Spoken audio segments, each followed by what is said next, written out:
familiarity breeds contempt. Okay? Familiarity breeds. Kanang word nga breeds, no? Kanang breeding gani. Mag-breeding kag hayop. But pasabot manganak. Ang familiarity manganak og contempt. Contempt means disrespect. Disrespect. Familiarity breeds contempt. What makes God nga mahinder sa iyang lihok sa tong life?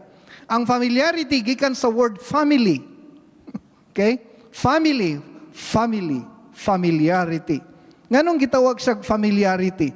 Nganong nakababag ang familiarity sa lihok sa trabaho sa Ginoo sa tong life? Kay kanang word nga family, sa family, pag musulod ka sa gate, di na ka kamananghid. Kay you are part of the family. Pag musulod ka sa kwarto, di na ka kinalamayon si mama, musulod ko. Mangukab ka sa rep, manguha kag plato, manguha kag sanina. Anything nga mahitabo sa family is wala na kinahanglan pang dako nga proseso o permission kay you belong to the family. Now, if you are not part of the family, unya magpa-feeling family ka, ang tawag ana familiarity. Okay? Kung mabisita ka sa kong balay, basig madugay kang siging ayo-ayo. Ayo, tuk-tuk ka, pagway mo tubag, muuli ka. Pero kung feeling ni mo family na kayo ta, basig kuuto na ni mo diretso ang among gate. Baka ninyo? Kay, sige na ko balik-balik diri. Sa sige ni mong balik-balik sa among balay, magkaroon og familiarity. Sa sige ni mong pangapi sa akong balay, kay daghang magmangapi sa akong balay, basin mukalit lang mong pangabri sa ref. Ang tawag ana, familiarity. Ang familiarity means mawad-an nagrespeto. Pero katong bag-o pa ka, grabe nga respeto. Pwede mo sulod, pwede ko mangayog tubig, muna siya respeto. Pero tungod sa familiarity, mawad-ag respeto. Paggawas na ko sa kwarto, nangabri na kagrep, mo nagingon, familiarity breeds contempt. Ang sobra ka familiarity, makawalag respeto. So, nakahinder ni sa trabaho sa Ginoo sa church. Dinhi sa church, daghang gustong buhaton ang Ginoo. Ang Ginoo gustong maghatag revival, ang Ginoo gusto maghatag kaayuhan, ang Ginoo gusto maghatag og pinasahi sa tuong life, but because of familiarity, tungod sa familiarity, wa ta kabantay, wa na daytay respeto sa Ginoo. Okay? So, nailima ka, upat kabutang atong bahinon, no? Gi-examplean tani sa mga Bible sample. Unahon na to ning ginatrabaho sa Ginoo diri sa church, no? Familiarity to God's work. Nay ginaluwas ang Ginoo diri sa church. Amen? No? Outreach, nag-outreach mi gahapon, nay ginaluwas ang Ginoo. But because of familiarity, ang altar call, ang healing, ang outreaches, ang revival, ang conference is ordinary lang na sa imo. Ang tawag na familiarity. Amen ba? Tanawan niyo ning mga new converts, mga bago pang naluwas. Excited kayo sa revival. Pansin niyo? Excited kayo sa revival. No? Ang nag-ikoy attender sa una nga Martes pa ning simba siya kay abinyag Miyerkules. Tungod sa ka-excite. Okay? So, pag walay familiarity, taas ang imuhang expectation.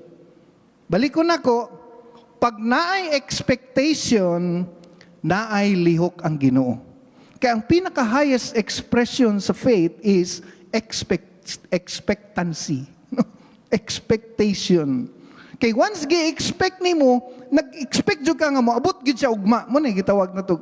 Sa imong ka-excite, nangandam ka kay moabot gid sa ugma. It means gatuo jud ka nga buhaton gina sa Ginoo. Pag naay expectation, naay lihok ang Ginoo. Kay nagtuo mo jud ka nga mahitabo na. Kay kabalo jud ko nga buhaton gito niya. Pag taas imong expectation, dakog mahimo ang Ginoo. Pero pag naay familiarity, walay expectancy. Walay expectation. Walay excitement sa conference. Walay excitement sa mga bisita. Daghang nagbisita ron, daghang ginaluwas ang Ginoo. Pero ang new convert excited sa tanan. So muna nga isa ni siya sa wa nato napansin, and let it be karong orasa maabri atong hunahuna, ma-revive ang atong expectation sa Ginoo. Amen? Matthew 13:54 to 58. So, unahon na tong familiarity to God's work. Okay? So, ang story, no, ako na lang i-summarize, no? Pag-abot ni Christ sa iyang hometown, iyang kaugalingong lugar. Okay? Pag naka sa laing balay, lahi. Pag naka sa imong sariling balay, lahi pod, no? Pag-abot ni Christ sa iyang hometown, kung asa siya nagdako, asa siya gipanganak, asa siya nagdula og Jackson atong panahona, o asa siya naligo-ligo dito og sapa, kana bang hometown ba kung asa ta gipanganak? Okay? He began teaching. So, ang teaching niya, dili siyang hometown, o siyang hometown, why not change? Okay? And, ang amazing diri, kay ang mga tao, nakapansin sa iyang gahom. Okay? Ang mga tao, nakapansin sa pinasahi nga lihok sa Ginoo siyang life. Okay? Ingon dito, they were amazed. What makes them amazed? Because of His wisdom. Hala, ang graduate ka ni cum laude man siguro yung bataan ni, na bright naman ni kayo, sipunon pa man ni diri sa una. Okay? Na-amaze sila sa iyang kaalam. Di lang sila na-amaze sa iyang kaalam. They know in their heart nga na miraculous power sa iyang life. Kabalo sila. Nga, He can do miracles. So, gitawag na siya, balita na nga kaning tawhana, dagag giayo. Okay? Balita na nga kaning tawhana, gamhanan. Balita na nga kining gitawag nilag Misaya, daghang gihimo nga mga imposible. So, makita niyo no, ang verse 54, makita nato nga ang mga tao mismo dili surprising ang Ginoo sa ilang life, but the problem, mo na niyang problem. Mo na niyang verse 55. Ingon diri, dili ba mao maning anak ni Maria? Okay? Ba mao maning anak sa panday? Di ba, anak man siya sa panday? No? Mo maning anak ni Joseph, carpenter's son? Mo maning namakyaw sa mong kabinet sa una? Ano mga inana gani? Kailaman mi anak? Kailaman ta anak? Dili ba anak ni Maria? Dili ba ang iyang igsuon? Kaila puta si Santiago, si Juan, si James, si Joseph, si Simon, ug si Judas? Mo man ang mga igsuon na diya sa Pikas Barrio. Unya, di ba naa siya'y mga igsuon babae kauban nato? According sa mga Bible commentary, naa siya'y tulo pa kabuk igsuon. No? So, pito tanan ang igsuon ni Jesus Christ. And, di naging sa virgin. No? Pagkaanak ni Jesus Christ, si Mary, napay nasunod nga daghang mga anak. No? So, ang problem, ingon diri sa verse 58, and He did not do many miracles. So, makapugong giday ang familiarity sa lihok sa Ginoo. Wala siya nahimo nga daghang milagro. Nganong gigamit mo dito many, dili daghan, kay daghang mga tao nagunahuna, silingan man na namo. Kailan man ko ana? Kabalo naman ko ana. Familiar na kay ka sa mga butang. So, kanang iyang hometown, gamay kina nga baryo. Kung nakaadtumog ka ng mga sa inyong probinsya, unya ang inyong probinsya, napayo gamay kayong sitaw ka na gamay kayo ba nga pila ra kabuk tao nagpuyo ingnana no sa lugar ni Jesus. Okay? So makita nato nga because of familiarity, the reason nganong walay daghang milagro gihimo ang Ginoo or nahimo ang Ginoo kay kung moampo si Jesus magunaw na siya, murag maglisod mo kog tuo nga siya ang Mesiyas. Di mo ko katuoy. Kababata man mi. Nakuha ba ko ninyo? Di ba, lahi kayo pag kaila kay nimo ang tao, pag familiar kayo nimo. So, ibutang na tong application diri sa church. Daghan ang tagbuhaton ang Ginoo sa tuwa diri sa church. Pero we are too familiar to go to the altar. Ay, sige na mag-ato sa altar. Uy, kabalo na ko, ana. Kabalo na ko sa sunod diha. No? Usahay ang altar call ordinary na sa tuwa. Instead of going to the altar, mag-text hinoon ta. Moadto hinuntag CR. That is familiarity. Instead, mangigala, maabrig Bible as the preacher, quote sa kayang scripture, no? Kita lahi ang atong ginahimo. Instead, manghigala, ma-surprise ta sa mga bisita, ma-amaze ta sa mga reports, ma-excite ta sa mga buluhaton sa church, but because of familiarity, walay mahimo nga dagkong milagro ang Ginoo sa atong kinabuhi. Amen ba ta diha? Ikaduha is familiarity to the ministry. Okay? Revelation chapter 2 verse 2. Ang story hangtod sa verse 5. So directly ingon dito sa Revelation chapter 2, no? Ingon dito sa verse 1, to the church in Ephesus. So, naisimbahan sa Ephesus nga very revived, very active. No? Tanang activity is naa sila on the move kanunay.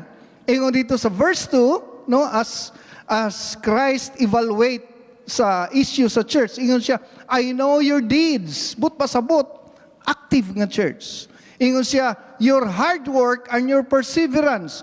Kugihan ang church, unya malahutayon. But pasabot, sabi sa kaning nga time manghigala sa Revelation chapter 2, mo ni ang time of persecution. Mo ni ang time nga ang mga church gina-persecute, ginalutos ang church. Pero ingon ang Ginoo, kakita ko nga in spite sa paglutos, mapadayonon mo ug milahutay mo, no? Marabag pag-abot sa pandemic, tanang simbahan sirado, pero kamo nagpadayon mo, nag-online mo, nag-face-to-face pagyud mo.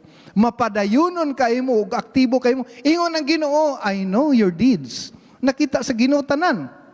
Unya, gifted ang church. Nga naman, kay naa sila'y discerning spirit, taas kayo. Ingon dito, you cannot tolerate wicked people. Okay?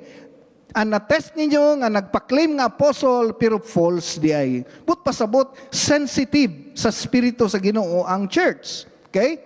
And then, ingon dito sa verse 3, you endured hardship. Di ba? Ideal kay na nga Christian kung inana man. Okay?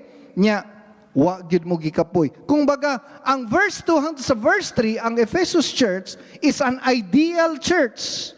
Kung naa may church nga dapat himuong pattern karong panahon na ang Ephesus church. Alam mo unsay problem diri?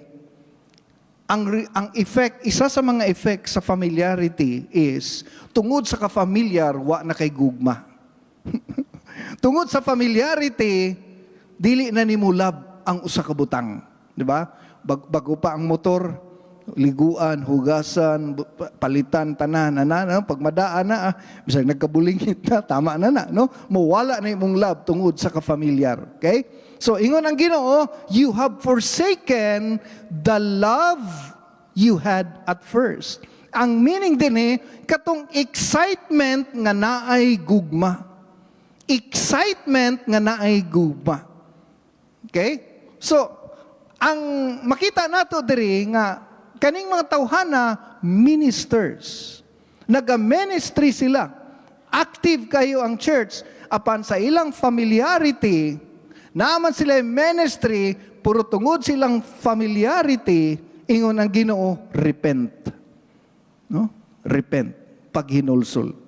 So, kani siya nag-address po ni sa tanang na ay ministry sa church. Because one day, gibuhat ninyo ang inyong ministry, gibuhat lang ninyo ni out of drudgery. Kabalo mo saan ang drudgery? No? We are serving God either out of love or out of duty. Gibuhat nimo kay nahigugma ka sa imong ministry or gibuhat nimo tungod kay waylain mo nang ako. Ako ra man ko'y kabalo mo nang muadto ko. Ako mo ko'y gitarista, dapat na ako. Ang tawag ana drudgery. Gibuhat nako kay schedule nako. Gibuhat nako kay ako'y gibutang diha.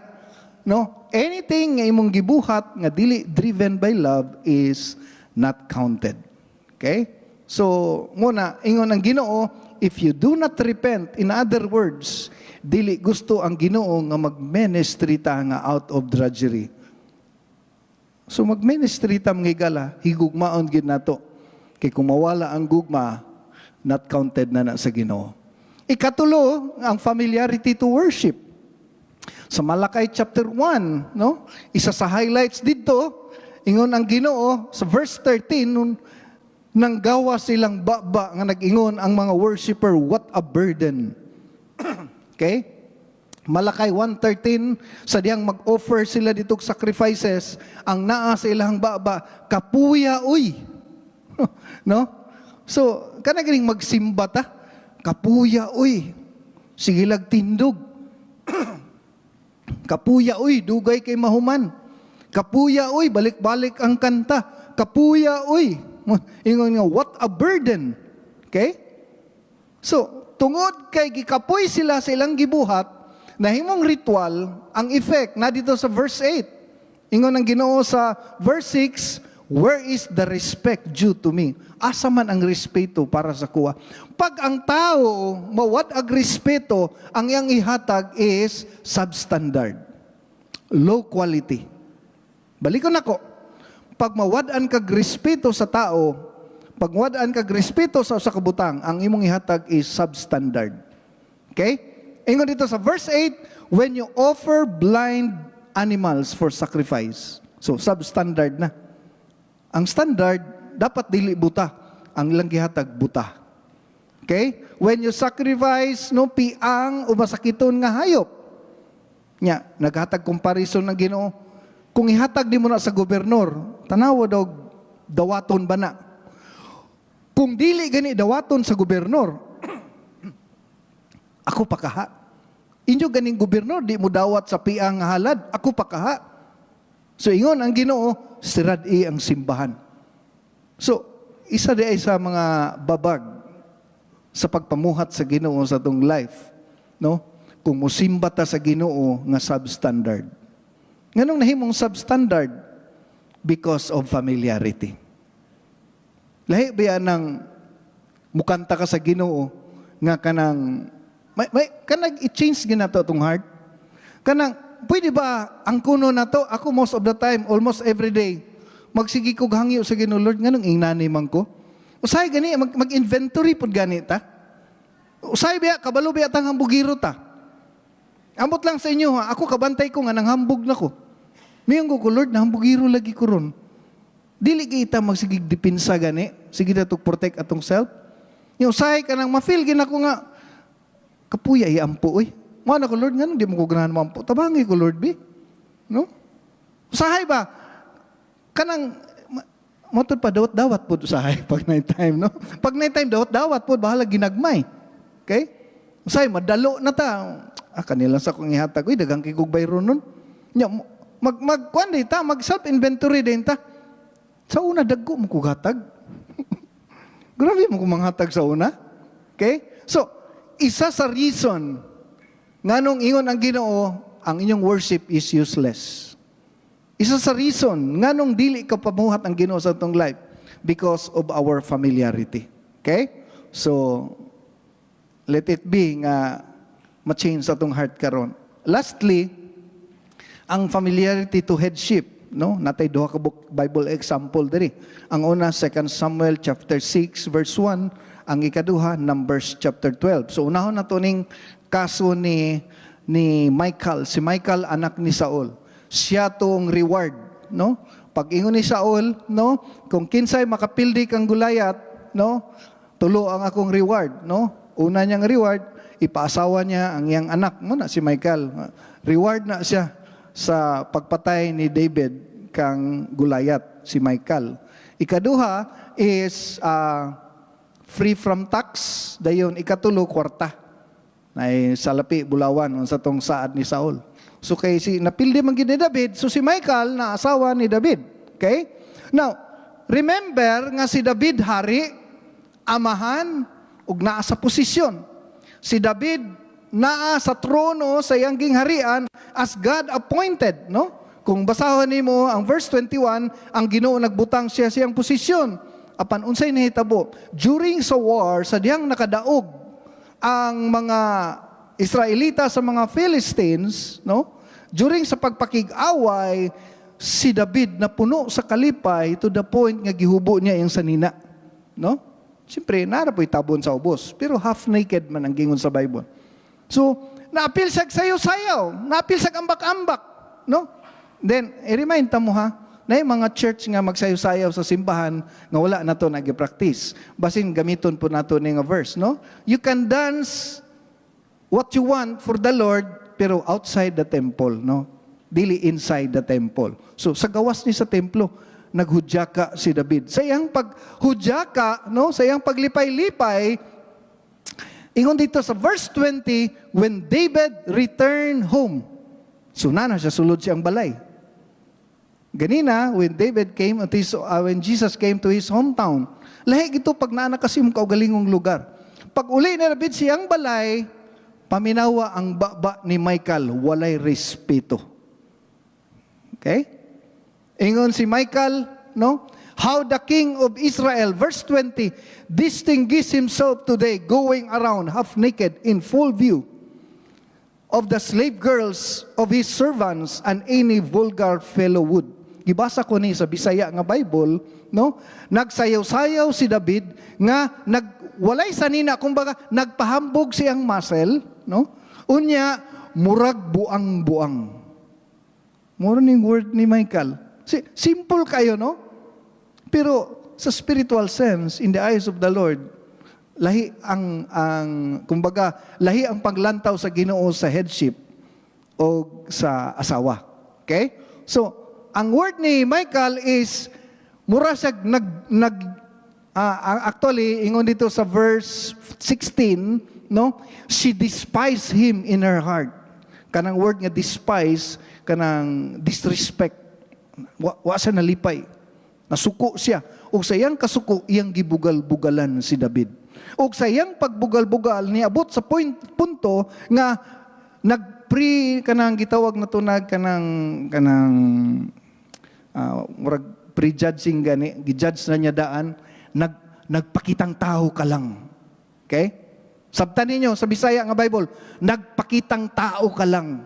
Pasayaw-sayaw ka diya, pahubo-hubo kang murag dakog lawas, murag kag buang. Basahan ninyo. Kabalo mo, ang effect, verse 21, David said to Michal, it was before the Lord. Gibuhat ko ni para sa Ginoo. Ingon dito sa verse 23, and Michal, the daughter of Saul, no children to the day of her death. Nahimong barren si Michal. Usahay mahimong barren di atong life. Kanang word nga barren, kanang stagnant gani, walay bunga. Amen. Wa ko kabalo kung asang area ang Ginoo naga-reveal sa imong life. Pero kung wa kay respeto sa imong bana, naga-release kag words nga sakit sa imong bana. Naga-release kag words gina-backbite nimo imong amo. Kung kinsa aman ang imong amo, ang head above you. Because there is familiarity to headship o baka even ang imong pastor, no? Bisan ang imong pastor, kung imo nang i-backbite o you will say something against, mahimong barren ang atong life. Muna atong subject, unseen hindrance. Wa ta kabantay, daghan na di untang panalangin, giandam ang Ginoo sa tua, pero wala ma-release. Gigusto ba day ni Michal nga di siya kaanak? Wa siya kabalo nga ang nahimong babag sa iyang pagkabaren is sa iyang pagbugal-bugal sa hari. Okay? So, naabri na ba ang atong salabutan? So, pasalamat mo mga bana sa kuaron kay lutuan gyud mo sa inyong asawa. Okay. Familiarity to headship, ikaduha is Numbers chapter 12. Okay. Ingon dito sa verse 1, no? Studihin nyo ni sa inyong balay para makakita gyud mo. Miriam and Aaron began to talk against Moses. Si Moses ang pastor sa congregation sa Israel. According sa mga Bible scholar, 1.5 million ang ilahang gitawag nga numbers, ang ilahang kadaghanon, no? Di man nato maihaptanan, pero adunay pagkwinta nga inana sila kadaghan, pero ang nakader lang sa pagstorya og murag bugal-bugal kang Moses, si Miriam ug si Aaron. Ngano sila may makader sa pagstorya ug bugal-bugal kang Moses? Sila may makader pangumpanya sa ubang mga tao because ang atong subject, familiarity, Miriam and Aaron is part of the family. Si Miriam, magulang ni Moses. Si Moses, gibutang sa basket, gipalutaw sa tubig, ang nagbantay si Miriam. Si Miriam tong gasunod-sunod sa sapa, kay basin ang basket maigo sa balod, mayabo o baka mato sa laing lugar, no? Samtang si baby Moses galutaw, si Miriam gabantay. Kumbaga, bata pa ka, ako'y nagpadako sa imo. ako'y nagpadidi sa imo, ako'y nagbantay sa imo, ako'y nag-ilis imong diaper. Ing nana si Miriam. Si Aaron, igsuon na silang tulo. Pero ang gipili sa Ginoo si Moses man, di man si Miriam. So, feeling ni Miriam nga apil ko pinili kay igsuon ra gud ta. Okay? So, unsa may ilang gilibak ang Moses? Kabalo nang libak sila. Unsa ilang libak ang Moses? Because of his Cushite wife. Ang ilang gilibak dili about simbahan. Ang ilang gilibak dili about ministry. Ang ilang gilibak ang Moses tungod lang nga ang asawa ni Moses itom kani mga Cushite, mga itom ni siya kaliwat, no? Wa matakitag Amerikano nga itom. So unsay mong kaliwat? No? Pag yung negro itom, ang mga Cushite itom. So murag sus Ginoo ko Moses murag kinsang pastor itom ra ba kay asawa? Ano ba? Pastor kanya itom ra ba kay kag-asawa? No? So usay mo bakang ra ba kay ka? Upaw ra ba kayo ka? Mga inana lang ba, no? Mga simple words ba? So, gitawag tanig hindrance. Kay basin, daghanag blessing ang Ginoo, giplastar sa atong life, nga di na to madawat because of these hindrances. Okay? Amen pa tadiha? So, undang-undang, kuhaan ta ni atong libak-libak ginagmay. Apil ko, no? May na lang, usay akong libak, gwapo magyapon sa Pastor Arnel, hantod karon, no? Mga inana ba, mga libak po mo ka na pong balance pod. Bagay-bagay ra po diyang buhok. Okay? So, ingon dito, kuyaw baya kayo og word ang Ginoo. Ha? Tanawan ninyo ang verse 8. Basahan yung verse 8. Why then were you not afraid to speak against my servant Moses? Dapat mahadlok sa Ginoo. Ingon siya, wa ba mo nahadlok sa inyong paglibak kang Moses? Ha? Ginoo ang nag-ingon, paminaw. Ang ingon sa Ginoo, wala ba mo nahadlok sa inyong paglibak kang Moses? Okay? So, na ako yung mga tao na ilhan diri, apil akong asawa, kanang mag-table talk, mingon ni siya, bantay inyong baba. Ano ba? Bantay, ihay, tagbantay. Kaya nabi, panahon masakitan ta. Grabe yung pastor, suko, mandayon. Nya, musturya din tagdagang pakapin ba, nga wa patakabalong ano. Di ba na yung usahay?